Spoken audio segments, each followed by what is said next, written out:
Bueno, buenos días a todos y bienvenidos.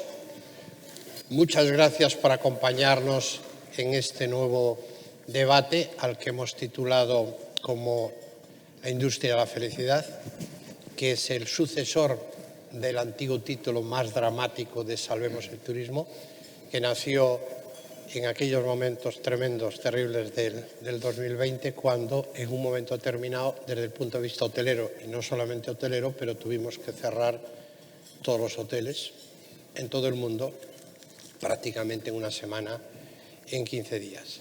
Tuvimos un momento de vértigo, un momento de enorme preocupación, pero no tardamos mucho en darnos cuenta de que seguramente pocos sectores había con tanto futuro y tan sólidos como podía ser el turismo. Y eso para un país como España es muy importante porque nuestra dependencia es importantísima. Y no solo por lo que significa en términos económicos y de empleo, que ya lo es por sí mismo, sino por ese factor arrastre. La prueba está en que con la pandemia el Producto Interior Bruto español fue el que más cayó de la OCDE, como corresponde. Bueno, quizás Argentina debía estar también en pero fue el que más, como corresponde a un país eminentemente turístico. Y también es verdad que si hoy se ha ido manteniendo pues con unos crecimientos razonables, es también gracias al turismo. Yo nunca tuve duda de que recesión aquí no había habido, precisamente por el turismo. Yo quiero agradecer muy especialmente que nos acompañe hoy pues, primero el moderador, David Rodríguez, pero quería hacer una referencia muy especial a Ramón Aragonés. Ramón Aragonés, como todos sabéis, es el CEO de NH. Es una historia de trabajo y de éxito personal de él y de la empresa. Él, antes lo comentábamos, los dos tenemos en común que llevamos trabajando más o menos unos 50 años los dos, porque empezamos además a la misma edad. Hacía falta decirlo. Lógicamente, porque él nació en un hotel, que tuvo esa ventaja. Entonces ya de pequeño andaba por allí y echaba una mano. Yo no nací en un hotel, llegué con 17 años a un hotel también. Y bueno, ha pasado por todo. Es un CEO de oficio y también de formación. Y bueno, siempre es un placer hablar con la gente que tiene una enorme trayectoria y que los ha visto de todos y que tiene perspectiva y que tiene criterio propio, más allá de las tendencias estas que te vienen rápidamente, que esto nunca volverá a ser igual, esto ha venido para quedarse, esas frases hechas y esos mantras que se repiten una y otra veces, sobre todo características de los adanistas, de aquellos que creen que el mundo empezó el día que ellos llegaron aquí, ¿no? Y la trayectoria de la empresa pues es lo mismo, y es una bonita trayectoria que es muy significativa del sector turístico español, que es la de NH. Es un competidor, también lo es Ramón, pero eso no quiere decir para que hemos tenido siempre una magnífica relación. No somos amigos aquellos que nos veamos tal, pero siempre nos hemos tenido un aprecio y un respeto, y es de una compañía que ha pasado por distintas vicisitudes, pero que nace como una empresa familiar, con un hotel en Pamplona. Yo recuerdo muy bien, porque fui a verlo en mi faceta de asociar hoteles, y había un director que se llama Armendáriz en Pamplona, en la ciudad de Pamplona, y me explicó, no, es que nosotros vamos a montar una cadena. Y yo, que tengo buena memoria, digo, vamos a ver si cumple lo que dicen, y efectivamente así fue. De una empresa familiar se convirtió lo que es hoy pues, en una multinacional.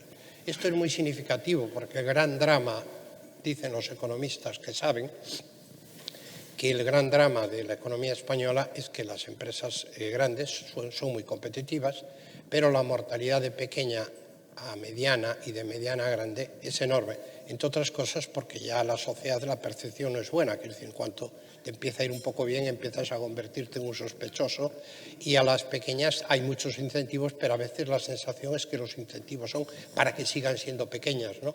Y en cambio en el sector hotelero este fenómeno, esto se ha roto, esta maldición. Todas estas grandes multinacionales que hoy ya españolas han empezado desde abajo, la mayoría, con un hotelito, etcétera, etcétera, y después han seguido su camino. Yo creo que es un magnífico referente para el sector. Creo que me estoy extendiendo mucho, únicamente darte de nuevo las gracias, Ramón y David, por moderarnos. Y bueno, pues vamos a hablar un poquito de lo que nos diga David, ¿no? Fenomenal. Pues bueno, yo lo primero, daros las gracias a Amancio, Marina, por vuestra amable invitación a poder guiar esta conversación. Yo creo que es un privilegio y hoy me ha impresionado cuando entre los dos me han dicho que va a ser un siglo de experiencia, pues imaginaros el reto que tenemos por delante. De hecho, y hablando de retos, de eso es de lo que me gustará hablar. Hemos tenido un verano excepcional, los números, pues tanto a nivel de ocupación como a nivel de RevPAR, son tarifas espectaculares las que se han tenido de forma general en España. Y el sector sigue mostrando, en ese sentido, una resiliencia brutal. Pese a la desaceleración económica, pese a las tensiones geopolíticas, toda esa situación es verdad que la tenemos. No sé si se oye muy bien, porque creo que se va como cortando. Bueno, pese a todas estas situaciones. ¿Se oye bien? ¿Sí? No, creo que me viene. No, por favor. Perdón.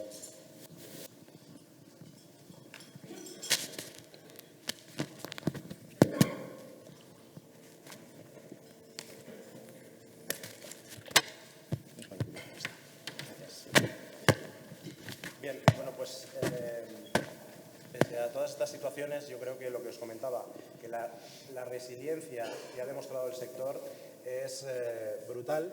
Y en ese sentido yo quiero pues empezar justamente hablando de las perspectivas que hay.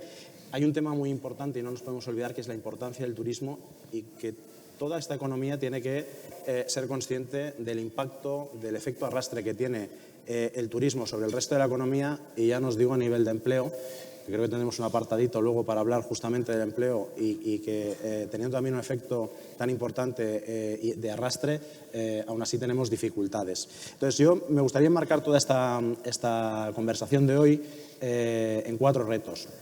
En 4 retos, el primero de ellos es cómo nos enfrentamos a la volatilidad y a los riesgos de mercado que tenemos. Empezaremos por ahí, pero voy a enmarcar los 4 para dividir toda la conversación, y vamos a intentar gestionar los tiempos para poder hablar de los 4. Un segundo, que son los cambios de las tendencias de los viajeros, en nuestro caso de los huéspedes. Hay un cambio tanto en el mix, en qué es lo que está buscando, la democratización de la tecnología, la importancia que tiene la sostenibilidad, la personalización. Todo eso lo vamos a enmarcar en este segundo bloque. Un tercero, que va a ser todo el tema de la hipercompetitividad. Estamos cambiando el modelo de gestión tradicional, y hay un proceso de consolidación en el sector del que hablamos hace un rato también. Y por último, y no menos importante, es la transformación del modelo de trabajo. Y en ese sentido hay muchos retos en cuanto a talento y las necesidades de buscar talento. Entonces, si os parece, empezamos por el primero, que es que os decía, que es el tema de volatilidad y riesgo de mercado, y ahí que nos deis una pincelada de cómo veis vosotros las perspectivas, a pesar de toda la tendencia tan buena, la situación tan buena que tenemos en reservas, mes a mes, etcétera, cómo veis el mercado. Y ahí, pues, sentiros libres de ir conversando. Bueno, buenos días a todos. En primer lugar, agradecer a Amancio, a Marina, la invitación a participar en este foro. Como bien ha dicho Amancio, somos amigos hace muchísimo tiempo, pero sobre todo lo que tenemos es una sintonía absoluta en lo que es referente al sector, en los retos del sector, en cómo afrontarlo, en lo que realmente importa y tiene valor, más allá de las tendencias oportunistas. Siempre he tenido una sintonía personal y profesional muy fuerte con él, por lo tanto, siempre es un placer compartir un panel con alguien con el que tienes tantos puntos de conexión, ¿no? Bien, estamos viviendo un momento excepcional, después del COVID. La verdad es que se ha producido una irrupción de la demanda, han cambiado algunas preferencias y hábitos de consumo de los clientes. Los patrones de demanda, por ejemplo, han cambiado por completo. La gente ahora reserva con muchísimo más tiempo, quizá motivados por el incremento de costes de los billetes aéreos. Estamos viendo un momento en que la verdad es que cada vez cuesta más viajar, han subido muchísimo los precios del aéreo, y eso hace que la gente reserve con muchísima anticipación. Esto nos permite a los hoteleros planificar mejor nuestra estrategia de pricing en función de las demandas que tienes anticipadas, ¿no?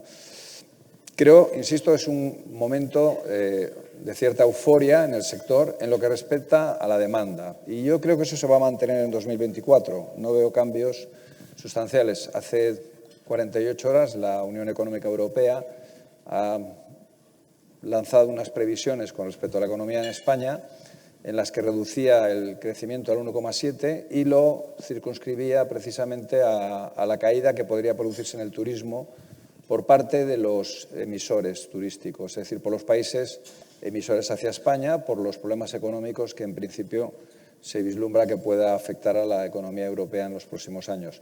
De momento esto no se ha traducido en una caída de la demanda. Nosotros tenemos unas previsiones para el año que viene, insisto, muy positivas, pero para mí el principal problema que vamos a afrontar en los próximos años en el sector es el incremento de los costes. Los costes están subiendo de una manera exponencial.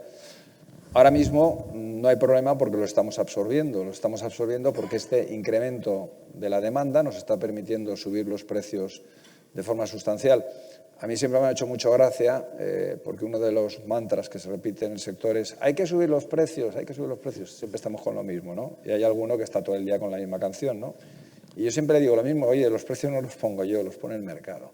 Y el mercado, y además, hoy en día los precios prácticamente todas las compañías hoteleras los tenemos automatizados. Es que ni los ponemos nosotros, los ponen ya las herramientas de gestión digital que tenemos, que lógicamente adaptan los precios de forma automática en función de la demanda, ¿no? Y ahora mismo, claro, la herramienta no para de subir el precio porque la demanda no para de subir. En el momento en que se produzca una ralentización de la demanda, que se producirá, porque evidentemente la economía se está empezando a resentir y en España tampoco es que estemos tomando medidas precisamente para que las cosas cambien, sino más bien todo lo contrario, va a caer a plomo la rentabilidad de las compañías hoteleras. Por lo tanto, yo, respondiendo a tu pregunta, soy optimista a corto plazo, pero soy pesimista a medio y largo plazo. Es decir, si no se toman medidas estructurales para ayudar a soportar los costes de las compañías, si la política fiscal que se sigue en los países, especialmente en España, tampoco ayuda a dinamizar la economía y a proteger la rentabilidad de las compañías, el sector sufrirá, y no tengo ninguna duda, en los próximos años. Amancio. Es que no tengo mucho que decir distinto, únicamente quizás intentar profundizar un poco que lo más relevante, que hoy sabemos y ya lo sabíamos, que el fenómeno del turismo es un fenómeno absolutamente que representa toda una época y que en principio no va a parar. El deseo de viajar es algo al que no se va a renunciar. El factor más importante de todos para el turismo urbano, en mi opinión, lo que ha sido la piedra angular del crecimiento del turismo como circunstancia, como factor decisivo es, y está aquí el presidente de la Asociación de Líneas Aéreas, Javier Gándara, ha sido la libre competencia de cielos aéreos y el fenómeno de low cost, que permitía a alguien por 40, 50 euros o lo que fuera, cualquier persona joven, poder salir, empezar. Y una vez que empieza a viajar, después es muy difícil de parar. Todo eso lo alimenta desde el punto de vista sociológico cuando tenemos una población de tercera edad con mucho tiempo y cada vez con pensiones más razonables o más altas. Y al mismo tiempo tenemos una gente joven que tiene unas perspectivas de vida, muchos de ellos no ven la necesidad de construir un día, ahorrar para construir una familia, comprarse un piso, el coche, el tal, y están pues más bien una línea de hedonismo y a veces incluso nómadas, con lo cual todos los factores son a favor. Una vez que viene la pandemia, todavía se acelera más en la pospandemia por ese fenómeno de hedonismo, toda la gente que estaba en casa encerrado, pensando la cuenta que tenía en el banco, que no le servía de nada y que ojalá el día que pueda, no voy a parar. Y cuando vaya a un restaurante voy a pedir un buen vino, no voy a pedir uno cualquiera. Yo creo que todos esos fenómenos se están dando en estos momentos y todos van en la misma dirección. Hoy amenazas, la primera de ellas, antes lo decía Ramón, los vuelos empiezan a ser más caros. Me hubiera gustado que pudiese hablar de esto Javier Gándara, pero será en otra ocasión. Probablemente, digo yo, porque las compañías aéreas que estaban en una lucha por crecimiento, capaz de abrir nuevas rutas que fueron fundamentales para el turismo con precios de oferta que después yo las recuperé después de la pandemia, fueron a sanear sus cuentas, resulta decir, mira, el vuelo que no sea rentable no lo hago y esto evidentemente lo está encareciendo, lo está endureciendo. Con el ahorro que hay previo a la pandemia, pues todavía los efectos no se van produciendo. Pero yo creo que las grandes amenazas que tiene nuestro sector, especialmente en las ciudades, uno de ellos es la masificación. El tema de los pisos turísticos es un disparate. Es pensar una vivienda puede ser un destino turístico, es un disparate que es la gran amenaza para mí que tienen las ciudades, para que las grandes ciudades que hoy están en el centro del mundo, como nunca han estado en la historia, ha sido el final del siglo XX, principio del XXI, los siglos de las ciudades, corren una enorme amenaza.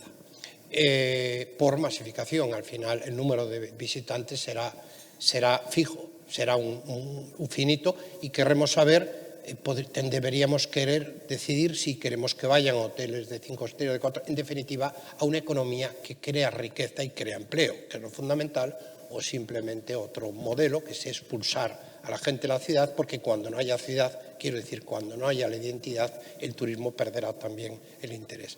Eso creo que es una de las grandes amenazas que hoy tenemos.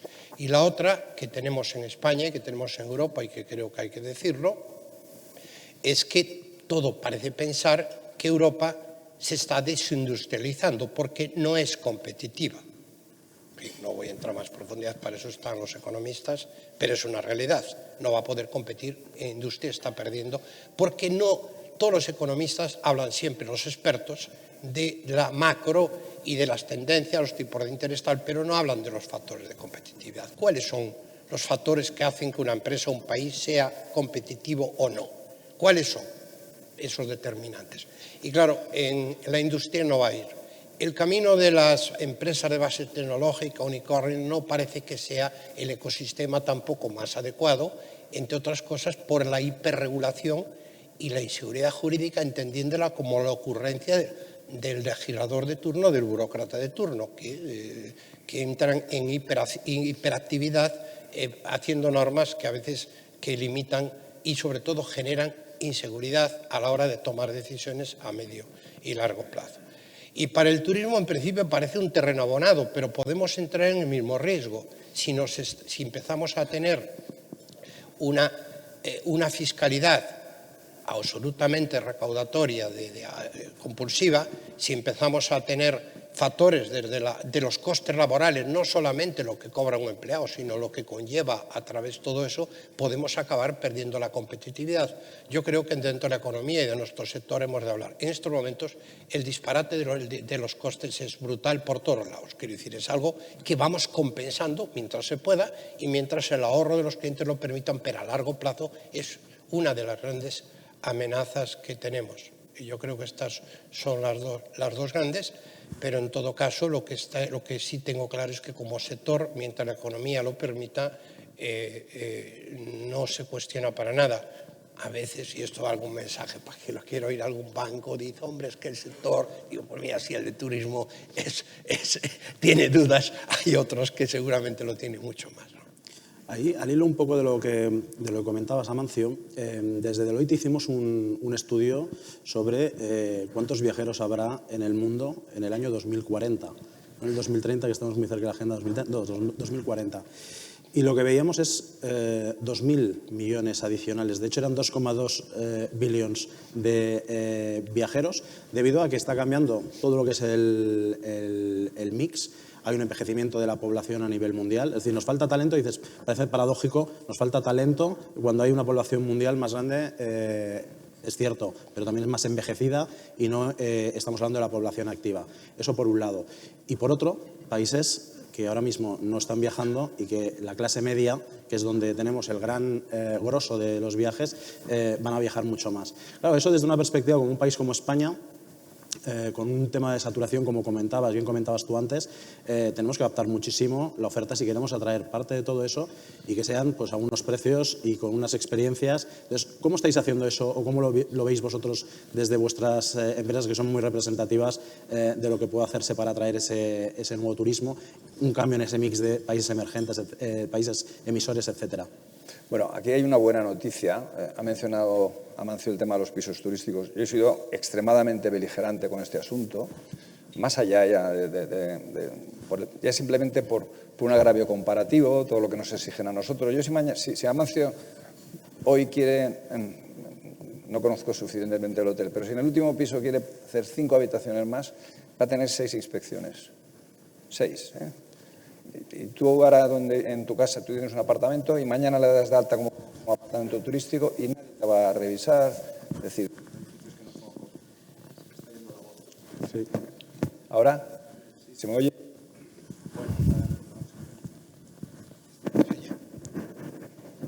Sí, no.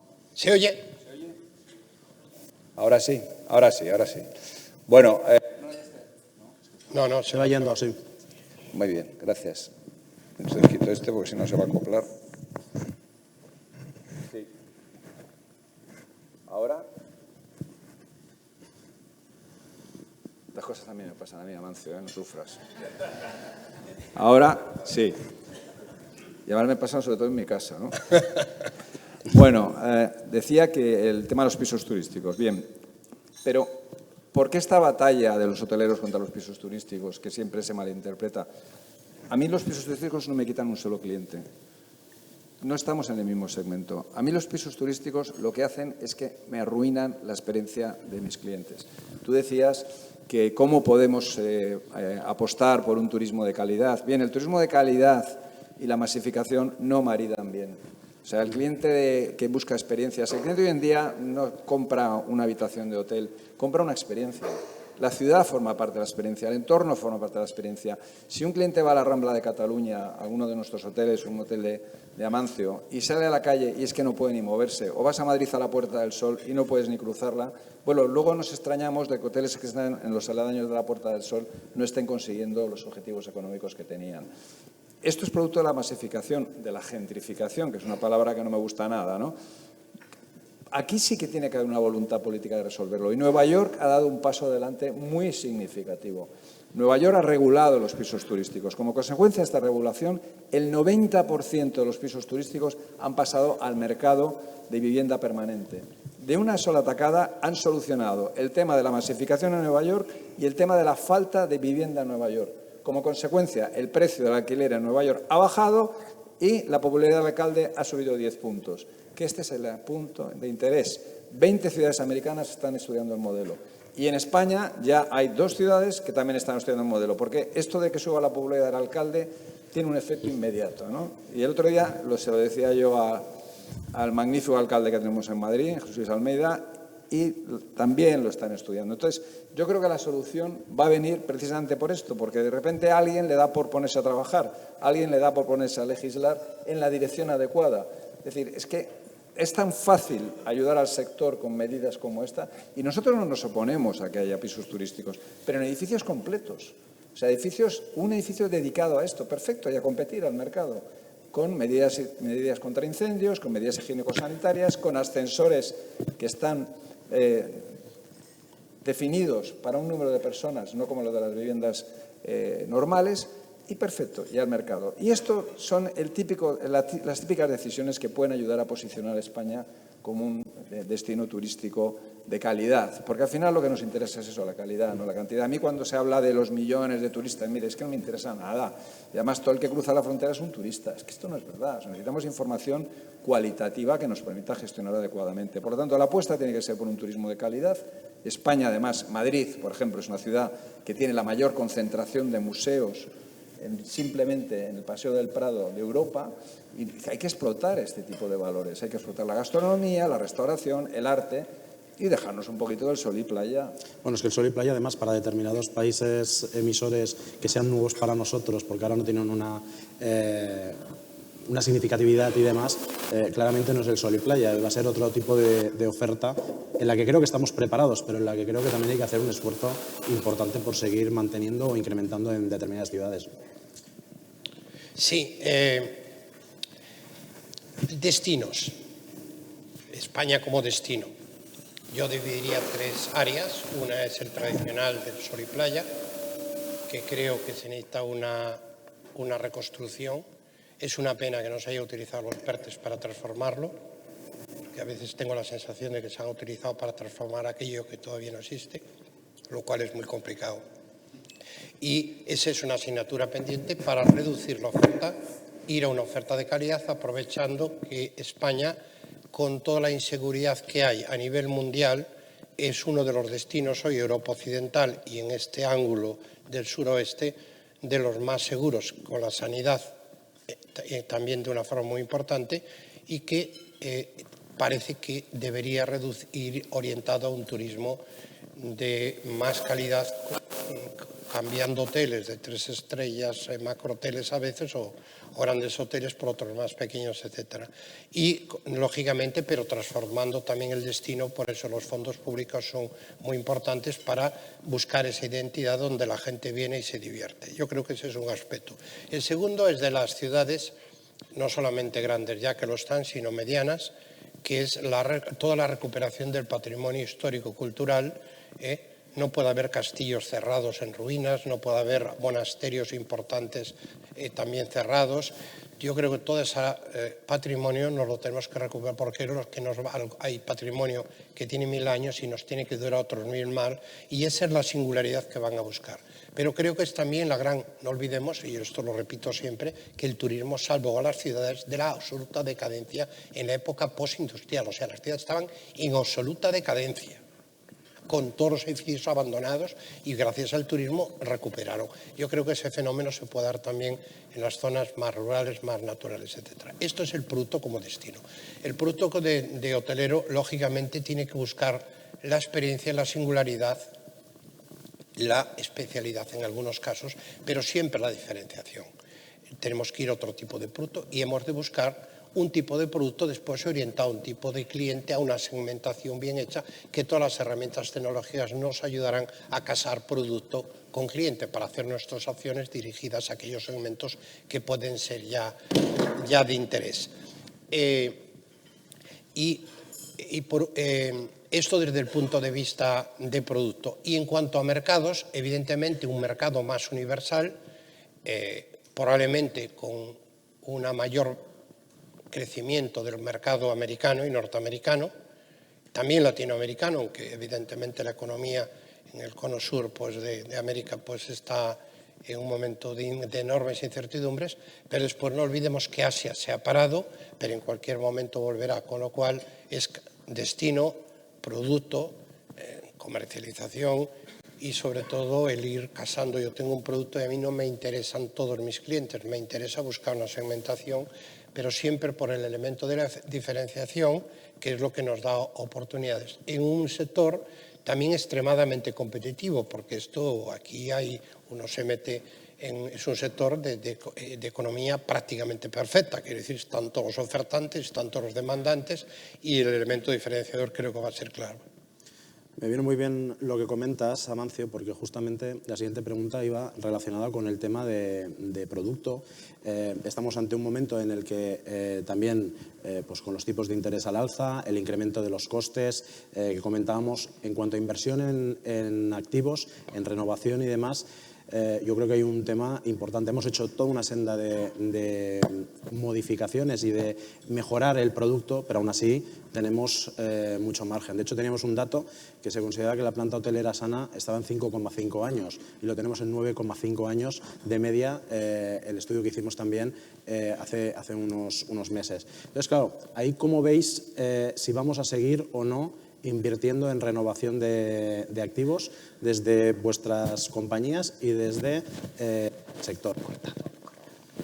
Bueno, nosotros hemos invertido masivamente en la renovación de los productos, igual que tú, igual.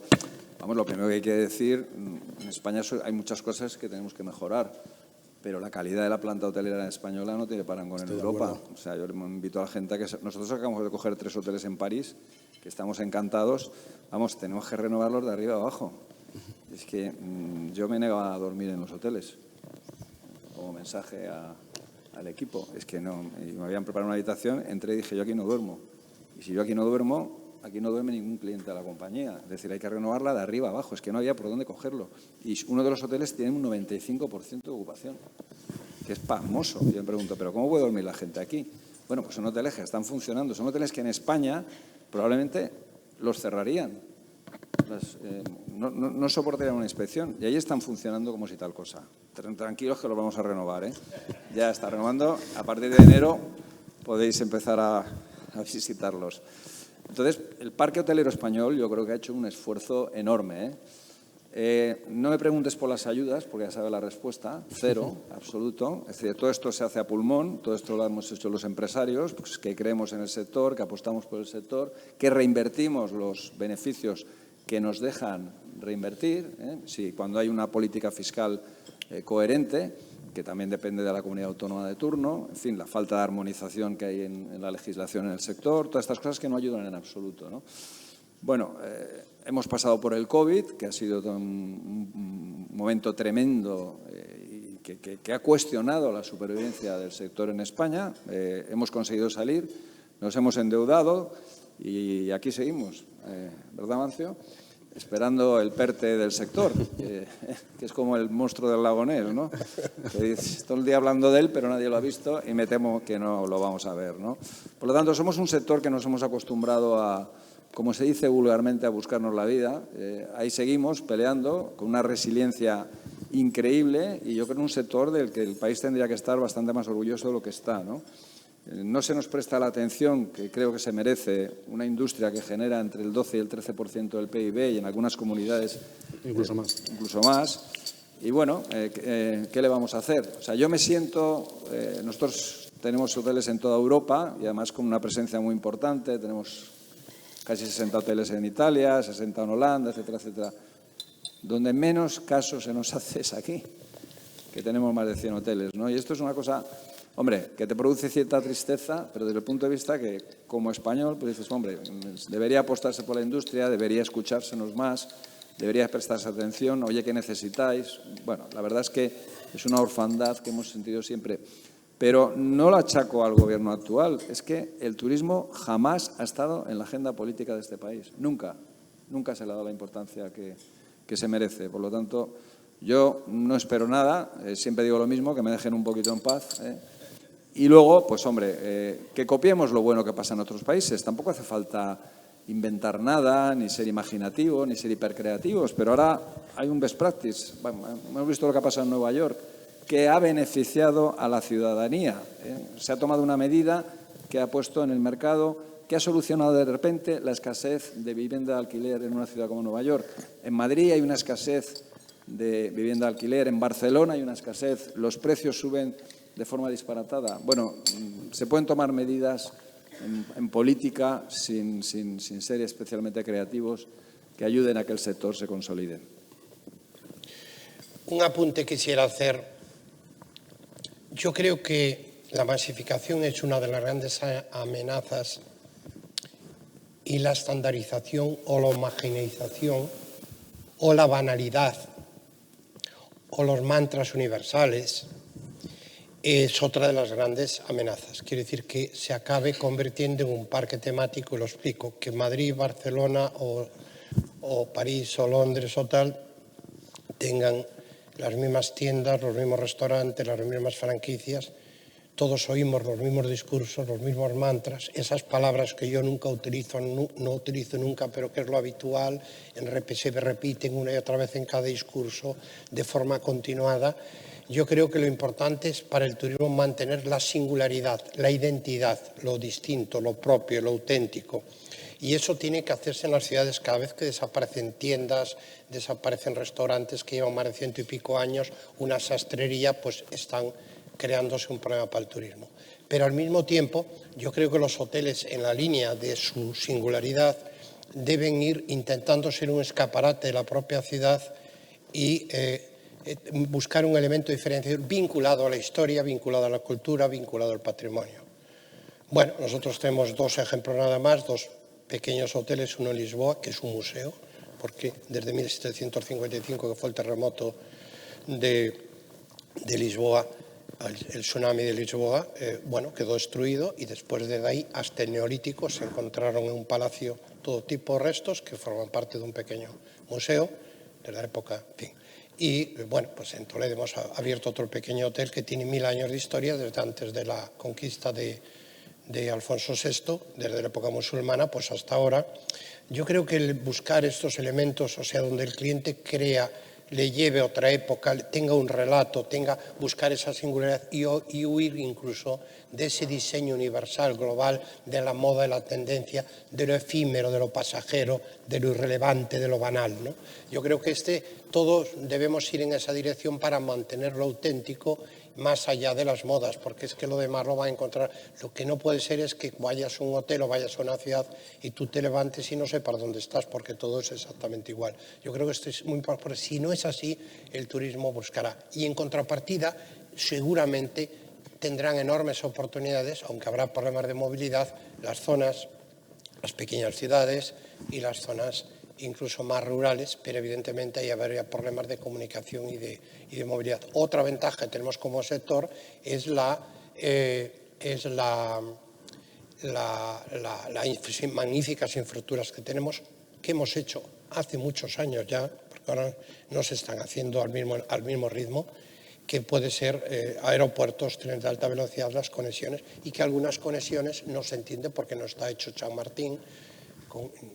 Yo intento averiguarlo y no consigo averiguarlo, por ejemplo, con el aeropuerto, o en Barcelona con el Prat, o muchas otras que habrá, porque al final si interconectas todas esas magníficas, favorecerás tremendamente el turismo. Pero yo pondría el énfasis en el elemento de la diferenciación. Igual aquel eslogan de Fraga de su época, de España es diferente en ese sentido, tendría que ser, tenemos que ser siendo diferentes en eso, en otras cosas no. Hablando un poco de personalización y relacionado con los temas de sostenibilidad, ¿cómo creéis que vuestros huéspedes están buscando esos temas? ¿Cómo os lo piden? Y yo creo que sé la respuesta que me vais a dar en cuanto a y si están dispuestos a pagarlo, porque hay muchas inversiones a realizar para ser sostenibles. Yo creo que más allá de todo lo que se tenga que hacer hay un tema de creencia fundamental de que tenemos que salvar al planeta de una manera relevante, pero también hay un greenwashing importante en el sector y en el resto del mundo. Quiero decir, entonces, ¿cómo lo veis eso vosotros en vuestras compañías y a nivel sectorial? Bueno, lo primero que tiene que ser sostenible es la empresa. Siempre hablamos de tres sostenibilidades, la económica. No, me hace una gracia estas cosas. Totalmente. Dice, bueno, en fin. Pero bueno, nosotros vivimos de los clientes, por lo tanto, no se trata de lo que yo piense. Yo siempre digo lo mismo, yo no confundo mis gustos personales con los de mis clientes. Escucho a mis clientes y adapto los hoteles a lo que me pide el cliente, que evidentemente va evolucionando. Hoy el cliente es digital, por lo tanto tú tienes que estar digitalizado. Hoy el cliente es sostenible, tú tienes que ser sostenible. Busca experiencias sostenibles. El cliente busca en los hoteles tener experiencias similares a las que tiene en el entorno en el que habita. Entonces hay cosas ya que no se pueden cuestionar, ¿no?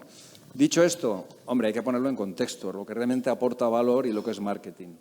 O sea, yo creo que a veces se abusa de las palabras, se abusa de los conceptos. Entonces hay que tener cuidado, ¿no? A mí lo de la huella de carbono pues me parece muy bien, ¿no? Pero me encantaría las cosas que se pueden medir de verdad, ¿no? Y nosotros estamos con un programa que lo estamos haciendo, pero es que lo estamos haciendo porque lo estamos midiendo. Yo recuerdo cuando entré en NH era una compañía que siempre había apostado por la sostenibilidad. Esto lo empezó Gabriele Burgio, que era una persona que creía firmemente en ello, incluso lo llevaba a límites un poco extraños, ¿no? Yo, como detalle, el primer coche de empresa que tuve con NH era de marchas, ¿no? Y yo pregunté por qué me daban un coche de marchas, que yo estaba acostumbrado al coche automático. Y me dijeron que era más sostenible, lo cual era mentira, ¿no? En fin, no es una anécdota, ¿no? En fin, yo esto lo cambié, como os podéis imaginar, ¿no? Pero bueno, es que a veces se caen en este tipo de absurdos, ¿no? Pero dicho esto, cuando yo entré, lo primero que pedí fueron todos los ratios de sostenibilidad. Me cargué la mitad de esos ratios. En cuanto me demostraron que no eran medibles, que no eran trazables, que no eran reales, sino que se basaban en estudios aproximados. Esto no me interesa nada. O sea, tenemos que hacer cosas que podamos demostrar que son verdad y apostar por ellas. Y no son especialmente más caras. O sea, cuando se dice que ser sostenible es más caro, es mentira. Si la sostenibilidad te ayuda a ahorrar tus costes. Si tienes unas instalaciones que nosotros, por ejemplo, el 100% de la energía que se consume en España es energía verde. Y no es más cara. Es que no es verdad esto, ¿no? Entonces, y ahora, por ejemplo, pues se han tomado medidas para eliminar el plástico en los amenis y tal. Tenemos estos dispensadores tan horrorosos que los tenemos todos, afortunadamente. A mí me gustaba más lo antiguo, pero bueno, pues esto nos ayuda a ahorrar, ¿no? O sea, es que no tiene por qué ser más caro. Y tienes que exigir a tus proveedores, evidentemente, que no rompan esa cadena de sostenibilidad, ¿no? No siempre es tan fácil, porque tú quieres eliminar el plástico, pero claro, tus proveedores no eliminan el plástico. Entonces, bueno, esa batalla que tenemos, pues a veces tampoco ayuda. Bueno, y que regulatoriamente cada vez tenéis más normativa. Sin Vemos duda, todos, pero quiero decir que al sin final... duda. Pero yo me siento cómodo, ¿eh? O sea, no me han pedido nada, no están pidiendo nada que no tenga sentido, ¿no? Y que no vaya a favor de la sostenibilidad. Yo creo que la sociedad tiene que apostar por la sostenibilidad, nos va mucho a todos en ello, no creo que nadie esto lo dude, pero vuelvo a insistir, es que el cliente hoy es sostenible. Por lo tanto, si tú no apuestas por eso... ¿Pero tú crees que el cliente está dispuesto a pagar un incremento en tarifa por cosas que hagáis en aras a la sostenibilidad? Pero vamos a ver, es que entramos en una cosa muy curiosa. El cliente le da igual.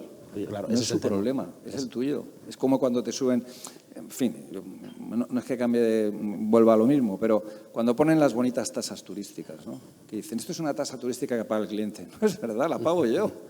Es que el cliente lo que quiere ver es el precio final. Y es un impuesto, no es una Claro, tasa. Le llaman tasa como un eufemismo para que entre más suavemente. Pero y luego no la usan para promocionar el turismo, la usan para otras cosas. Por lo tanto, al cliente le interesa el precio final. O sea, el split, el reparto de ese precio en tus costes, al cliente le da igual. Es como a mí, cuando me subo a un avión, no pregunto, oiga, ¿cuánto del billete que pago el billete va para pagar payroll? ¿Cuánto va al combustible? ¿Cuánto va al mantenimiento del avión? Dígame usted el precio final. Es lo único que me interesa. Por lo tanto, la sostenibilidad, tú no le puedes decir al cliente, le cobro 5 euros más porque soy sostenible. ¿Por qué me está usted contando? El cliente se apropia de todo. Todo pasa a ser una commodity. Tú al cliente le dices que has digitalizado y que puede hacer el check-in y el check-out online y tal, y dice, muy bien. A la siguiente vez que viene, ya se lo ha apropiado. Entonces no le digas, hombre, hoy en día no le vas a cobrar al cliente por el wifi, ¿no? Digo yo. En fin, a lo mejor alguien lo hace, pues mi más sincera enhorabuena. Es que va en el precio, ¿entiendes? Tú le puedes cobrar por servicios extras, como es el minibar, como es el room service, como cualquier cosa. Puedes ser imaginativo en la oferta gastronómica que le haces para intentar incentivar el consumo, pero la sostenibilidad no es un concepto que se pueda repercutir en el precio. En lo que a mí respecta, yo en lo que corresponde a la sostenibilidad, entendida como el concepto relacionado con el cambio climático, etcétera, pues lo que ha dicho Ramón me parece bien. No voy a entrar porque hay muchos expertos, son infinidad de expertos, y yo ahí no tengo criterio suficiente. Yo la había utilizado desde el punto de vista económico, siempre decía que teníamos que hacer una empresa que fuese sostenible, es decir, que superviviese en cualquier momento, en cualquier época. Era mi obsesión con la sostenibilidad, ahora ya la palabra voy con cuidado cuando la utilizo, pero en todo caso recordar, como lo decía al inicio, que NH empezó con un hotel en Pamplona y hoy pues es una multinacional, tiene miles y miles de empleados, ha formado gente, bueno, es un bien de interés general.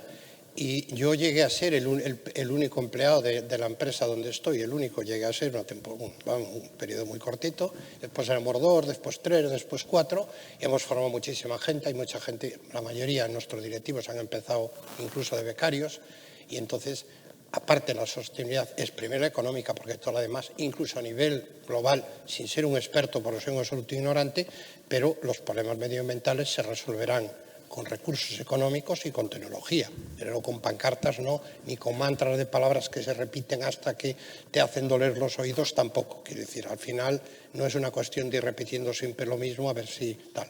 Entonces, quiero decir también que para mí tan importante como es lo que ha contribuido el sector turístico al desarrollo, bueno, entre los objetivos de desarrollo sostenible de la ONU, el desarrollo humano es uno de los fundamentales. Yo creo que las personas, me permiten la provocación que pueda parecer un poco fuera de tono, también tienen derecho igual que los lagartos, solo faltaría, ¿no? Entonces, ¿qué está contribuyendo el turismo en zonas, incluso países emergentes o países que empiezan la iniciativa creando escuelas, formando gente, dándoles una oportunidad de futuro? Incluso en España, no olvidemos, cuando empezó el turismo, la época de España es diferente, era un país de migrantes. pero de migrantes como lo son magrebíes. Había, no sé si eran 2 millones de españoles por Europa, había gente que antes habían tenido que ir a América y gracias a eso contribuyó a ese desarrollo de grandes oportunidades.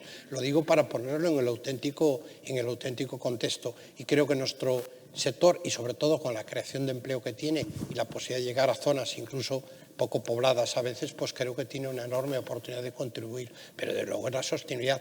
Es verdad que en el sector hotelero ha ido bien en general, pero si vemos otros como son las agencias de viajes, distribución otras, uno mira para atrás y dice, oye, pero es que no queda nadie. Quiero decir, lo importante es que una organización pueda en el futuro seguir creyendo, adaptándose. Una vez dicho esto, por supuesto que nosotros, siguiendo las tendencias actuales y además porque creemos en eso, estamos haciendo medidas continuamente en esta dirección, porque al mismo tiempo creo que es una responsabilidad de todos.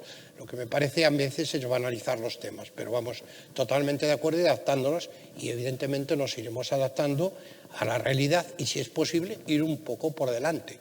Tampoco mucho más, porque a veces los que son muy pioneros se los comen los caníbales, pero... Pues oye, ya que comentas el tema de personas, creo que todo el tema de talento y el cambio del modelo de trabajo que se está produciendo en la sociedad y también en este sector, yo creo que es uno de los temas que tenemos que lo he dejado casi para el final, pero ya digo que tiene mucha importancia, porque este año pues, hemos visto cómo el sector pues, ha padecido una escasez de personal en muchos de los hoteles, y en todo el sector turístico, ya no solo en el hotelero. Entonces, ¿cómo estáis viendo eso? Porque además, si a eso le unimos el tema de la falta de competitividad por el absentismo, por toda esta situación que al final, pues es verdad, hay un cambio social y una situación en la que encima pues no ha estado bien visto casi el trabajar en el sector, ¿no? Entonces, pues, ¿eso cómo lo veis vosotros y qué veis que tendríamos que hacer para intentar poner alguna solución? Sí, el problema del personal es uno de los mayores retos que tenemos ahora en el sector, pero no en España, es en toda Europa. Quizá España ha sido el país que ha llegado más tarde a esto. O sea, yo, como ha dicho antes Amancio, pues llevamos unos cuantos años en esto, ¿no? Y yo antes siempre decía que la mayor diferencia que había entre el personal que teníamos en España y el personal que teníamos en Europa era el tema vocacional, ¿no? O sea, aquí a la gente le gustaba trabajar en el sector hotelero. Esto ha cambiado. Esto ha cambiado porque ya no competimos, ya no compito con Otusa para captar personal, competimos con empresas emergentes, sectores emergentes de logística, de distribución, que nos quitan gente que podría trabajar perfectamente en el servicio, pues prefiere trabajar de repartidor o prefiere trabajar en una empresa de logística, ¿no? Por lo tanto, es un problema a este nivel de profesionales. No tanto ya cuando subes a cuadros medios y cuadros altos, donde sí hay una vocación y donde sí hay una cantera importante, y nosotros formamos a nuestros... No tenemos problema para encontrar directores, etcétera, etcétera. Y luego hay una parte de nuestro personal que tiene que ver con el cambio de la industria. La industria ha cambiado muy importante en todo lo que es la parte de back of the house, todo lo que es la parte de la gestión de la industria. Hay nuevas posiciones en la parte de revenue management, de gestión de pricing, la parte de marketing digital.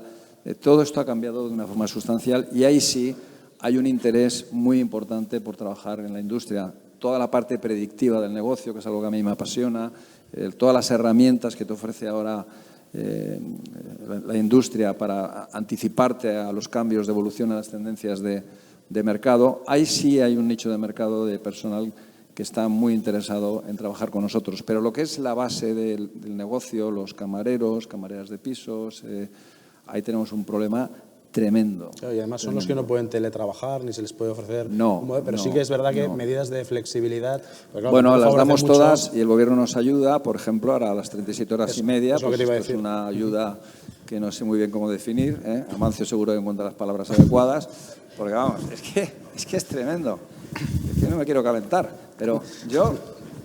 Es que ¿para qué sirve esto? Que me lo explique alguien. ¿Para qué sirve? O sea, yo quiero pagar más a mis trabajadores. Entonces, pongamos eso sobre la mesa, vinculemos salarios a productividad, Vinculemos salarios, absentismo, trabajemos en eso, seamos creativos en eso, para que la gente pueda ganar más. Y yo estoy encantado de que la gente gane más, pero vinculado a la productividad. Pero si bajas 37 horas y media, ¿pero realmente creemos que la gente quiere trabajar menos? No es verdad. La gente lo que quiere es ganar más. Entonces tú a un camarero le dices, oye, ¿tú quieres trabajar 36 horas? No, yo quiero trabajar 40. Y es más, lo que nos van a venir todos es a decir, oiga, esas 2 horas y media las puedo trabajar como extra. Pues no, no puedes porque no me permite la legislación contratar a ti como extra. Te vas a tener que ir a otro lado y a trabajar de extranjis. O sea, es que es tremendo que no se nos escuche, que no se consulte esto con la industria. Si no es el tema, no cuadran los turnos. Es que de verdad, o sea, yo por eso digo que me dejen en paz, ¿no? En fin, pero... Y ahora, bueno, es que... Bueno, paso a Amancio, que yo me caliento.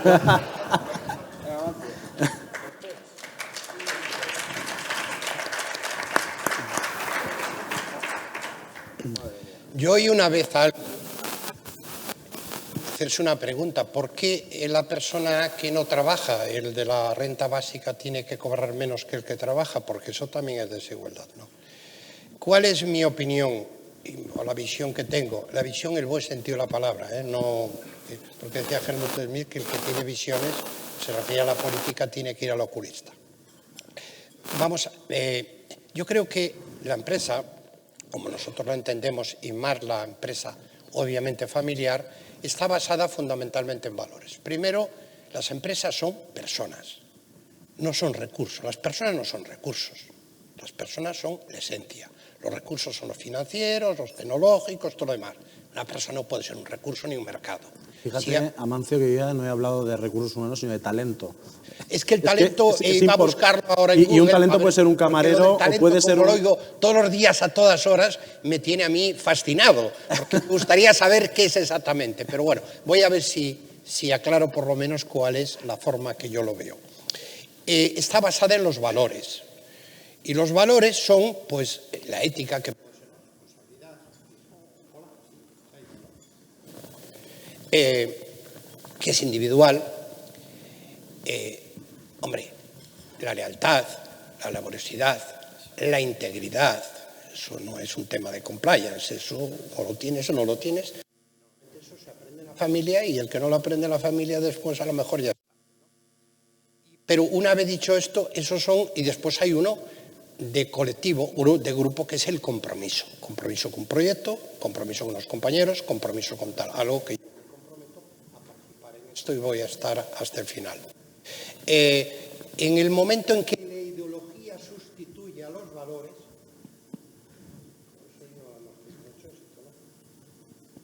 Sí, hola, ahora sí. En el momento que la ideología sustituye a los valores, lo contamina todo. Entonces, el derecho a no trabajar, pues hay que lo defiende, evidentemente. O el derecho a trabajar con tal. Y cuando la ideología puede dar resultados, incluso de tipo electoral, pues tenemos una enorme amenaza y la consecuencia es una pérdida importante de competitividad. A eso se añade que efectivamente la tendencia a trabajar con mayor flexibilidad que ofrecen muchas empresas, incluso en casa, hace que lo presencial sea más complicado. Pero yo no sé si faltan más camareros o cocineros o conductores que ingenieros o que muchas otras profesiones. Tengo dudas. Yo creo que es el gran problema que hay. O sea, es que de todo lo demás, los tipos de interés, las dificultades que haya, si uno es un ciclista y va, claro que habrá puertos y habrá, un día lloverá, otro día, es normal. Pero lo único importante, el único factor de competitivo relevante son los equipos y conseguir esos equipos, pero donde el talento es una de las condiciones. Pero yo creo que hoy por hoy el problema del compromiso y simplemente de querer hacer una trayectoria, es verdad, antes la gente joven sabía que se tenía que construir un futuro, que se lo tenía que empezar a construir un futuro porque no lo tenía garantizado. Hoy la percepción es de que trabajo a mí no me faltará, podré vivir donde quiera, podré trabajar donde quiera, podré ir cambiando continuamente. Y en cuanto a lo que decía Ramón, que lo que interesa le cobra, bueno, hay gente que lo quiere cobrar más y otros tampoco, lo único que quieren es vivir tranquilamente y sin responsabilidades. Yo creo que la palabra aquí esencial es responsabilidad y compromiso. Yo creo que estos son los grandes temas, pero luego el factor de éxito de una compañía es nada más. Todo lo demás son circunstancias que se dan y que lógicamente te influyen, pero esto es lo relevante, si eres capaz de construirte un equipo basado en los valores, ¿no? Pero hoy el mundo de los valores no cuenta, no. Hoy es la ideología. Bueno, la ideología que se supone que debería estar en función del ideal y que en este caso con frecuencia está más relacionada con las convicciones individuales o colectivas o incluso a veces hasta no está basada en la ciencia, está más con frecuencia en la superstición. Yo ahí, y fijaros que decimos, hay medidas en las que, bueno, pues son datos y tienes que convivir con ellos. Suben los tipos de interés, pues es un dato, tienes que convivir, tienes que adaptar y demás. Pero en el tema precisamente de equipo, que todos tenemos nuestras responsabilidades con nuestros equipos, yo creo que sí podemos hacer cosas.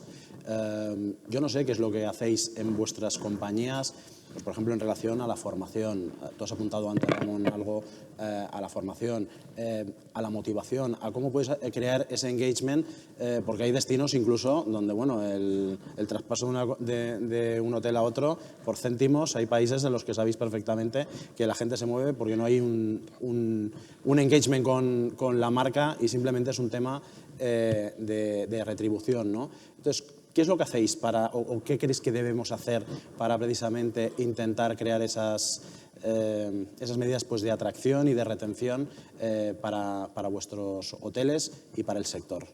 Lo que está en nuestra mano, quiero decir, porque hay otra, que es lo que coincido con Amancio, en que es difícil, que hay una parte que si esperamos que el regulador, el legislador nos lo cubra, pues es complicado, en eso coincido totalmente. Bueno, pero podrían ayudar un poquito, ¿no? Sí, no. No pasaría nada. Mira, hacemos todo lo mismo. Es decir, yo, cuando alguien sale... Es que la ventaja de las grandes compañías, bueno, grandes, yo no me considero una compañía grande. Pertenecemos a Minor, como todos sabéis, tenemos 560 hoteles en el mundo. Cuando te comparas con los grandes... Marriott, Jin Jiang... En fin, sí, llamarme grande. Pero bueno, yo creo que lo que lo tienen fatal son los hoteles independientes, son las pequeñas compañías, porque no tienen la oportunidad de ofrecer desarrollos profesionales. Nosotros, cualquiera puede entrar en NH como camarero, como recepcionista y acabar como director de hotel. O sea, si tiene las ganas de trabajar, de progresar, si presta atención a la formación, nosotros le vamos a facilitar la posibilidad de desarrollar una carrera. El 90% de los directores de la compañía vienen de abajo. Yo soy un ferviente partidario de la promoción interna. Nosotros no vamos jamás al mercado. Bueno, jamás. Es una palabra muy mayoritariamente. Sí. Intentamos, me tienen que convencer claramente de que no hay una posibilidad interna. Nosotros hacemos un plan de sucesión en todas las posiciones y el que está de número 2 no está de número 2 porque es el segundo, está de número 2 porque puede ser el primero. A mí se me han ido muchísimas personas en los últimos 15 años de los diferentes comités de dirección en los que he estado y nunca he ido al mercado a buscar el reemplazo. Siempre ha sido, y mi equipo actual, muchos de ellos llevan 20 años conmigo. Yo creo que esta es la clave, que este mensaje de que la gente, y sé que Amancio hace exactamente lo mismo, el mensaje de que tienes una posibilidad de crecer con nosotros. ¿Te van a pagar más fuera? Probablemente sí, pero ¿hasta dónde vas a llegar? Te quieren para un proyecto concreto, pero no van a apostar por ti. Nosotros sí vamos a apostar por ti. Y nosotros estamos constantemente dando estos mensajes. Y estos mensajes, como decía Amancio, sirven para aquellas personas que quieren hacer una carrera contigo. Pero si una persona lo único que quiere es un salario puntual y está pensando en las próximas 24 horas, ahí no hay nada que hacer. Porque ahí compites con todo el mundo y aquí en Madrid a los camareros les está pagando, yo lo digo siempre, como si fueran violinistas, ¿no? Entonces tú no puedes competir con esto. Porque yo tampoco voy a pagar un salario desproporcionado, hay que pagar en proporción al tipo de trabajo que haces. Y los trabajos valen, con perdón, lo que valen, ¿no? No tiene ningún sentido inflacionar los salarios porque al final eso lo que hace es destruir la rentabilidad de las compañías. Es un equilibrio complicado, pero ahí estamos, ¿eh? Tampoco dramatizo. Bueno, es que es exactamente la misma fórmula. Creo que no hay otra para una compañía de nuestra dimensión que tiene como objetivo permanecer. Seguramente las compañías más orientados al mercado, compro, vendo, cambio, ahora tal, financiero, pues supongo yo que fichan, ahora necesito tal, y desfichan, etcétera. Yo solo quiero hacer una referencia a los que estábamos hace más de 40 años en la empresa, pues el único que está en edad de jubilación soy yo. No, de los que estaban en mi empresa, digo. En edad de jubilación soy yo, los otros todavía no han llegado, con lo cual empezaron con menos de 20 años. No sé si esto lo dice. Pero ¿cuál es el tema? Como yo tuve la oportunidad de vivir algo muy interesante, que es, primero, no tener experiencia, no tener conocimiento y querer hacer algo, pues metiéndote en un mercado donde hay gente que sabe, claro, lo primero que tienes claro es que tienes que trabajar más y mejor. Más está claro, vamos, es que no hay otra, aunque algunos creen que no hace falta, pero... Y mejor, lógicamente, es hacer lo que sabes, lo haces y lo mejoras, y lo que no sabes, pues lo aprendes, no hay otra. Y en ese momento, si consigues ser eficiente, o sea, más competitivo que la gente, que tus posibles competidores, entonces entras en una fase de poder decir, yo puedo crecer y tengo que crecer para dos cosas. Uno, para hacer la empresa más fuerte, hoy alguien diría resiliente, y que pueda ser sostenido en el futuro. Y segundo, para que la gente que está aquí pueda seguir creciendo y que todos estos que empiezan sepan que pueden crecer con la empresa, haciendo creciendo la empresa, y cuanto más crezca la empresa, más pueden crecer. Eso puede llegar a ser un círculo virtuoso o positivo, desde donde se encuentra sentido a ese compromiso de lo que estamos hablando.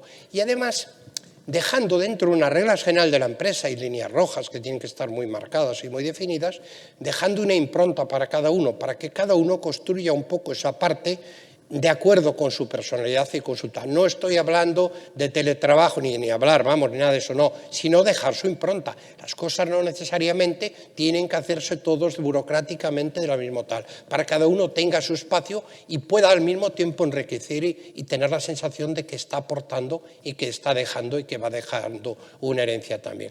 Al final es el tema del sentido de largo plazo y es la sostenibilidad de verdad de las organizaciones.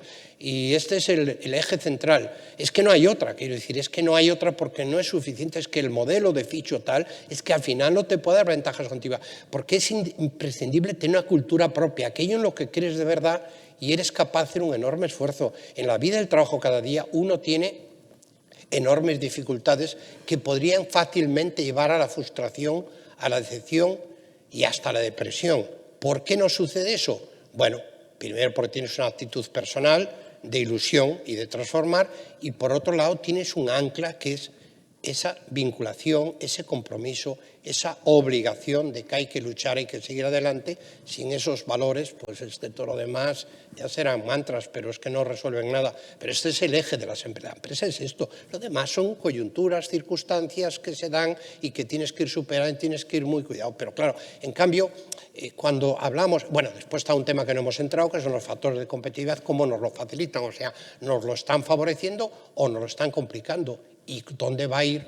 Hablo de Europa ya, pues si cada vez los factores de competitividad en Europa están más penalizados, hablo ya de penalizados, incluso ideológicamente, pues claro, la competitividad de las empresas europeas pues va a ser, y la pérdida de competitividad y en consecuencia la pérdida del producto y su Producto Interior Bruto, bueno, veamos lo que está pasando con la evolución de los países y lo que está pasando con España, como se está paulatinamente perdiendo. En fin, si comparamos los últimos 20 años, nos damos cuenta que es un tema que parece tabú, pero es una realidad, ¿no? Pero desde luego la riqueza la crean las empresas, que se sepa nadie más. Vamos, salvo que haya algo ahí que desconocemos, ¿no? Muy bien. Oye, hemos cubierto el tiempo que teníamos. Yo me quedaría otra hora más charlando porque me parece súper interesante. Es verdad que nos queda un topic, no sé si tenemos tiempo, Marina, o no. Podemos hablar, pues digo, por uno de los retos que anunció al principio, por acabarlo de hablar así quizá rápidamente, aunque creo que podríamos hablar solo con él también otra hora más, que sería sobre todo el tema de la consolidación del sector. Es decir, a mí me hace gracia que digas, y lo digas muy humildemente, somos una pequeña empresa en el mundo, porque claro, pues si vosotros sois una pequeña empresa en el mundo, pues imaginaros cómo tenemos la taxonomía. Además, vamos a sacar un punto, el único en el que no solemos coincidir Amancio y yo. Bueno, es que tenemos una taxonomía en España, es verdad, con una atomización muy, muy significativa, y si queremos compararnos con las grandes, que al final haces toda la retahíla de las 10 primeras, y es verdad que a pesar de que España es uno de los grandes en el sector, ninguna de las españolas está en los 10 primeros. Son americanas, son chinas, alguna inglesa, una francesa, etcétera. ¿Creéis, si veis que aquí hay una posibilidad, porque entre lo que decíamos del cambio de la sociedad, los hijos muchas veces no quieren dedicarse, cuando tienes 1, 2, 3 hotelitos, a esa labor de gestionarlos? ¿Cómo veis que eso puede ser a futuro, esa consolidación? Porque nosotros sí que vemos que va a producirse una consolidación. Creíamos que se iba a producir mucho más a efecto del COVID, y eso, la verdad, pues quedamos sorprendidos porque hicimos una mala previsión en ese sentido, porque se demostró la resiliencia del sector. Pero ahora sí que hay una serie de factores que son los de la sucesión, donde creemos que sí que hay un factor que está jugando y sí ha empezado a producirse ya, pero claro, son picoteos. Sí, bueno, hay varios planos de análisis. Lo que dices tú de las pequeñas empresas y tal, sin duda, habrá una pequeña, pero va a ser irrelevante esto. Ahí no es donde está la batalla. La batalla está en la consolidación plena del sector para poder ser competitivos. Vivimos en un mundo globalizado, el tamaño importa muchísimo en este sector, los retos de la distribución son tremendos, la distribución es carísima, cada vez es más cara. Por lo tanto, el tener una presencia geográfica global, tener un tamaño importante, te permite ser un player de primer nivel para poder negociar con los grandes consolidadores, con los grandes distribuidores, con los grandes wholesalers. A nivel de costes, la negociación global a nivel mundial con los grandes proveedores, con los grandes empresas de distribución también, de alimentación, lavandería, todo. Es que todo tiene que ver con eso. Y además, al final somos un sector industrial, por lo tanto tenemos que mirar lo que está pasando en los otros sectores, lo que está pasando en la banca, lo que está pasando en las compañías de seguros. Es decir, el sector tiene que ir a una consolidación global. Yo lo he dicho muchas veces, yo en los próximos años aquellas compañías que no se muevan en el entorno de los 1000 hoteles van a tener problemas muy serios. O tienes un genio como Amancio, con una gestión ultra eficiente, dedicado 24 horas al día, que se entera de todo lo que pasa en su cadena. A veces me llama y me pregunta por hoteles en el medio de la nada. Y el tío lo sabe todo, ¿no? Bueno, yo no llego a tanto, ¿no? En fin, y yo, desgraciadamente, tengo una carga política en mi trabajo que a veces me impide bajar tanto, pero más profunda admiración. Pero tienes este modelo o estos líderes ya que yo creo que son, en fin, son especies a extinguir. El sector tiene que ir a la consolidación de forma muy seria. Y es más, va a haber consolidaciones a mayor nivel incluso en Estados Unidos.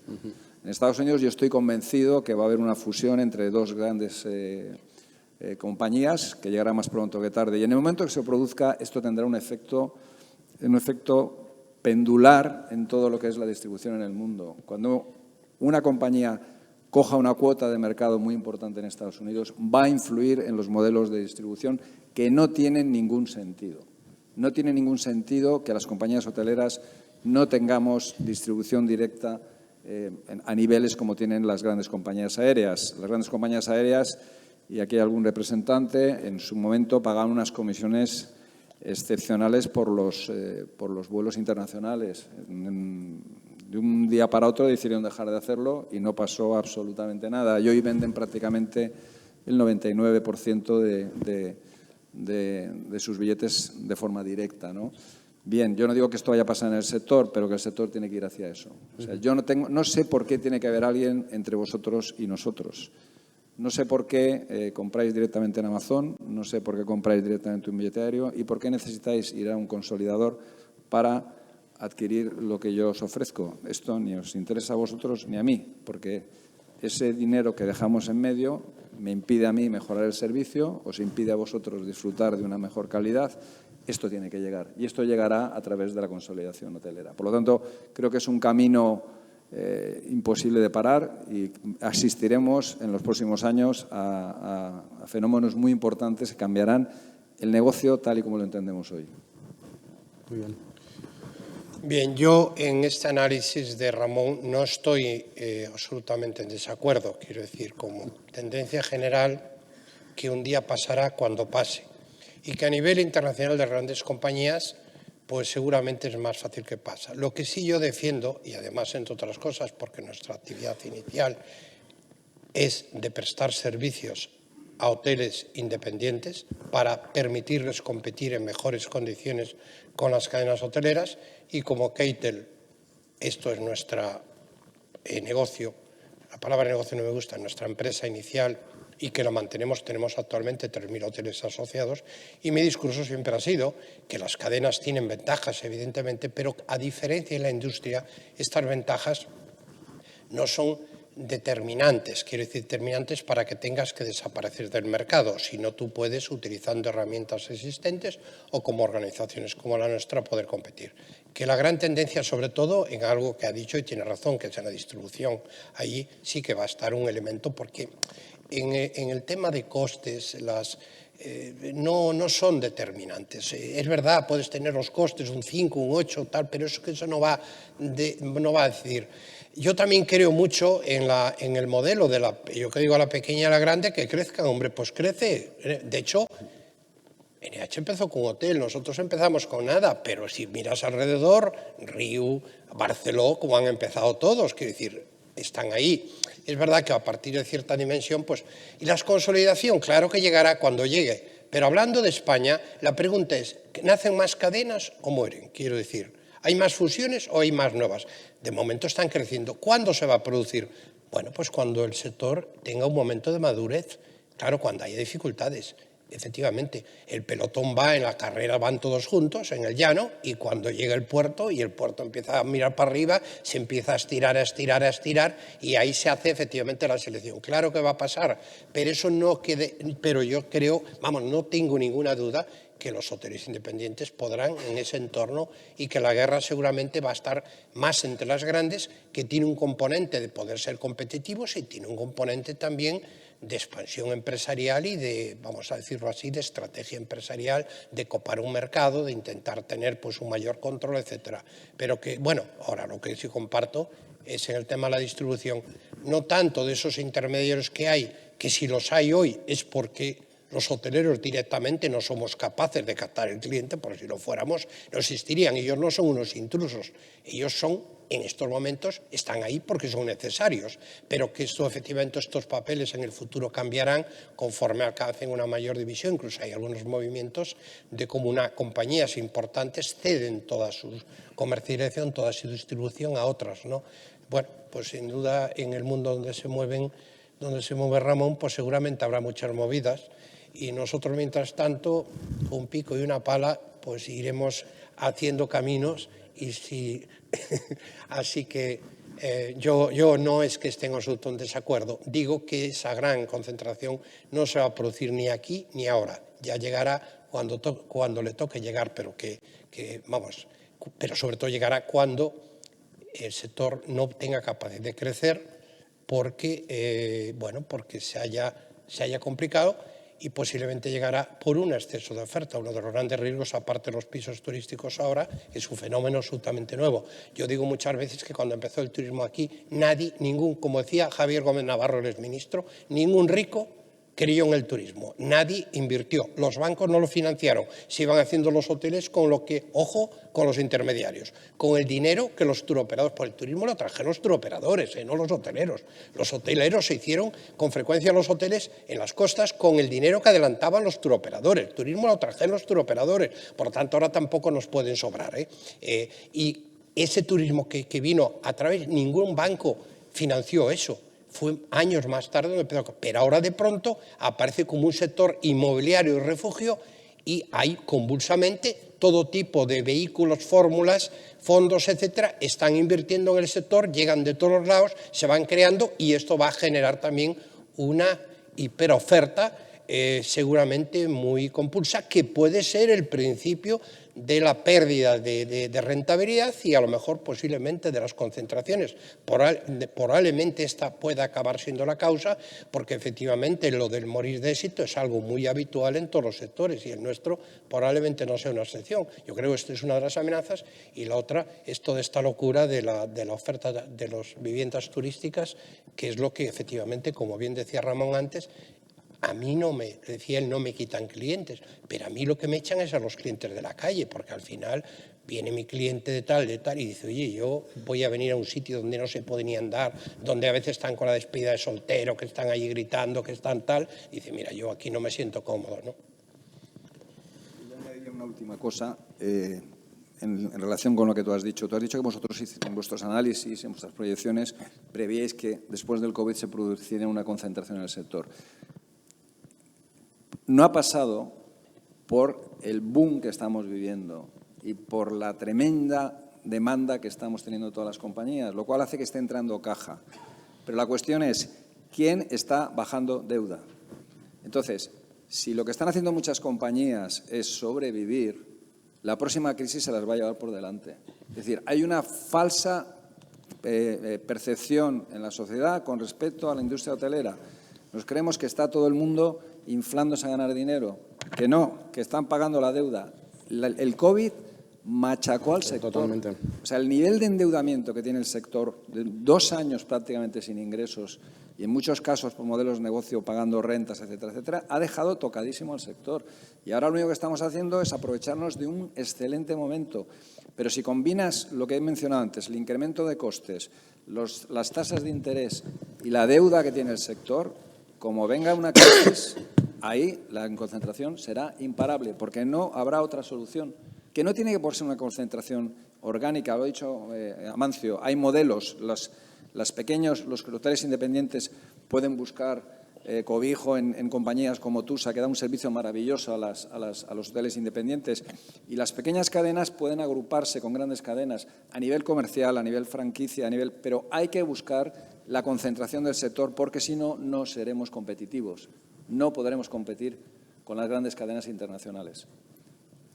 Pues muy bien, yo tengo pues si os parece... No, solo un puntito aquí. En este punto sí estoy totalmente de acuerdo, que después de las noches alegres, cuando lleguen las mañanas tristes, puede ser el momento de las concentraciones. Por eso yo decía que no aquí y ahora, pero que efectivamente ese puede ser el momento, que es cuando suele suceder. Pues muy bien, oye, muchísimas gracias a los dos. Un placer haber podido guiar esta conversación con vosotros, porque realmente sois impresionantes y tenéis un conocimiento extraordinario del sector, y yo espero que todos lo hayáis disfrutado. Y no sé, Amancio, creo que tú dabas un poco el final de la jornada. No, solamente dar las gracias a todos por acompañarnos aquí y muy especialmente a Ramón, porque es un placer pues, poder hablar con personas que no repiten su doctrina al uso, sino que son capaces de hablar en función de mucho tiempo de reflexión y de acción y de consecuencias, y que, en fin, que saben de lo que hablan. Así que un placer como siempre. Muchas gracias y mucha suerte, y que cuando lleguen las concentraciones, por verte ahí arriba, joder.